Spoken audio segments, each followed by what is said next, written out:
আমরা যদি ইনশাআল্লাহ সরকার গঠন করি যে কোনো সময় অথবা যে কোনো সরকারের আমরা পার্ট হই, আমরা পুরো বাংলাদেশের প্রাইভেট সেক্টরে ইনশাআল্লাহ শুক্রবারে ছুটি ঘোষণা করব, যেমন শনিবারে ইনশাআল্লাহ ছুটি ঘোষণা করব। আমরা শুরু থেকেই জাতীয় নাগরিক পার্টি গঠনের প্রক্রিয়াতে চিন্তা করেছিলাম যে যারা প্রাইভেট সেক্টরে রয়েছে এবং পাবলিক সেক্টরে রয়েছে তাদের স্বার্থ সংশ্লিষ্ট নিয়ে বাংলাদেশে কোনো ওই ধরনের অর্গানাইজেশন কাজ করছে না। আমরা প্রথমে একটা মডেল সিলেক্ট করেছিলাম যে আমাদের যেই আন্দোলনটা হয়েছিল জুলাইতে, সেই আন্দোলনে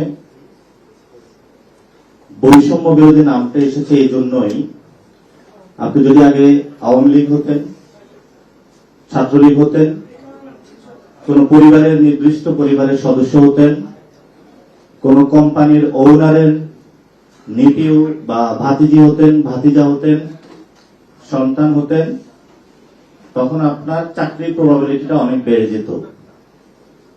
ফলত আমাদের শিক্ষার যে মূল্যায়ন সেই জায়গাটা অনেকাংশ কমে যেত।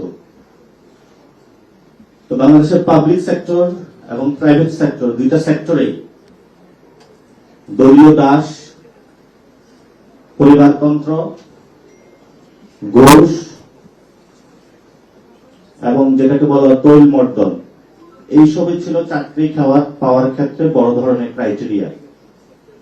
কিন্তু একটি শক্তিশালী বাংলাদেশ যদি আমরা গঠন করতে চাই, তাহলে সবচেয়ে সমাজের যারা যোগ্য, পড়াশোনা সবচেয়ে যারা ভালো করেছেন, তাদেরকে যদি আমরা চাকরি সুনিশ্চিত বিধান না করতে পারি, তাহলে এটা একটা দলীয় বাংলাদেশ পরিণত হবে, যেটা গত ৫৩ বছরে দেখেছিলেন আপনারা। কখনো এই বাংলাদেশ শেখ, কখনো হলো জিয়া, কখনো হলো এরশাদ ফ্যামিলি, বিভিন্ন ফ্যামিলি পরিচালিত করেছিল। ফলে বাংলাদেশের যে স্বকীয় সত্তা, সেই স্বকীয় সত্তার জায়গায় কখনো বাংলাদেশ হয়ে উঠতে পারে নাই। আমিও যখন প্রাইভেট সেক্টরে জব করেছিলাম,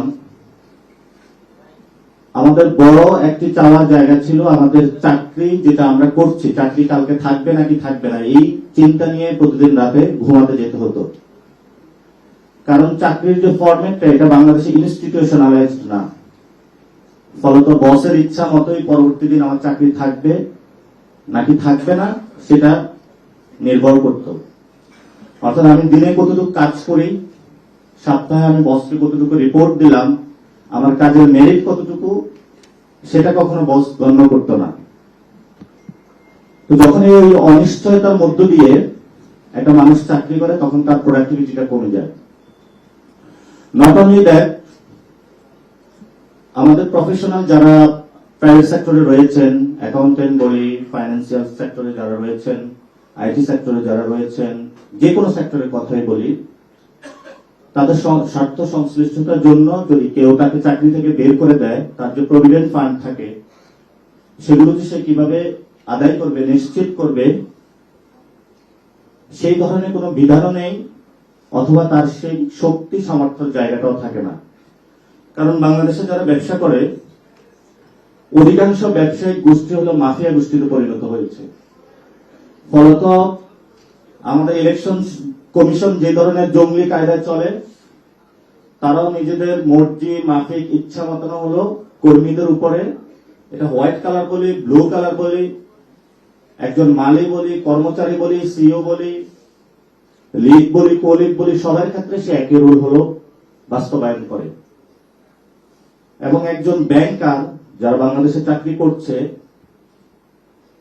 স্যালারি ভালো পায়, কিন্তু যখন সে ফ্যামিলিতে যায়, সন্তান যখন তার কাছে দৌড়ে এসে সন্ধ্যার পরে বলে, বাবা কেমন আছো, এত টায়ার্ড থাকে, এত ক্লান্ত থাকে, তার সন্তানকে সময় দেওয়ার মতন তার সময় থাকে না। ফলত আমাদের প্রাথমিক সমাজের যে গাঠনিক প্রক্রিয়া, ফ্যামিলি ইনফ্রাস্ট্রাকচার নষ্ট হয়ে যাচ্ছে, সোসাইটিতে বন্ধু বান্ধবকে সময় দেওয়া হচ্ছে না, সেই ক্যাম্পাস জীবনের বন্ধুদেরকে 5 বছর পরে একবার দেখা হয়, বন্ধু অনেক ব্যস্ত কর্মজীবনে প্রবেশ করেছি, ভালো কোনো স্যালারি নাই। আমি অনেক কোম্পানিতে শুনেছি যদি তুমি বুয়েট থেকে পাশ করো 40,000 টাকা স্যালারি, ডিও থেকে পাশ করলে 30,000 টাকা, আইবি থেকে পাশ করলে 50,000 টাকা। এই ধরনের হলো তারা গরুর মার্কেটের মতন রেট করে দিয়েছে। এবং শুধু এটাই নয়, সবচেয়ে আমরা বড় কমপ্লেক্সিটিতে যেটা আছি সেটা হলো আমাদের কর্মঘণ্টা এবং কর্ম পরিবেশের জায়গাটা। আমাদের যারা ফিমেল ওয়ার্কার রয়েছে, নারীদের কর্ম পরিবেশ যেটা এখনো প্রাইভেট সেক্টরে নিশ্চিত করা যায়নি, পাবলিক সেক্টরে নিশ্চিত করা যায়নি। পাবলিক সেক্টরে তো আমরা অনেক দেখেছিলাম, ডিসি যারা ছিল তারা আমাদের বোনদেরকে হলো তার খাস রুমে নিয়ে যেত, পরে আবার সেগুলোর ভিডিও আমরা দেখতাম। প্রাইভেট সেক্টরে হলো বসের মর্জি মাফিকের উপরে হলো যারা আমাদের বোনরা রয়েছে তাদের প্রমোশন অনেক সময় তারা ডিপেন্ড করিয়ে রাখে, যেটা বাংলাদেশের জন্য একটা লজ্জার। এবং নারীরা যে তাদের মাতৃত্বকালীন যে ছুটি নেয়, সেই ছুটির ক্ষেত্রে একটি প্রতিবন্ধকতা থাকে, অর্থাৎ চাকরিতে নেওয়ার সময় তাকে একটা বাইন্ডিংস দিয়ে যায়, যেহেতু মেয়ে মানুষ, সে তো কয়েকদিন পরে বাচ্চা হবে, ছুটিতে যাবে, তাকে এখন যদি নেই তাহলে আমার ওয়ার্ক অ্যাক্টিভিটিস কমে যাবে।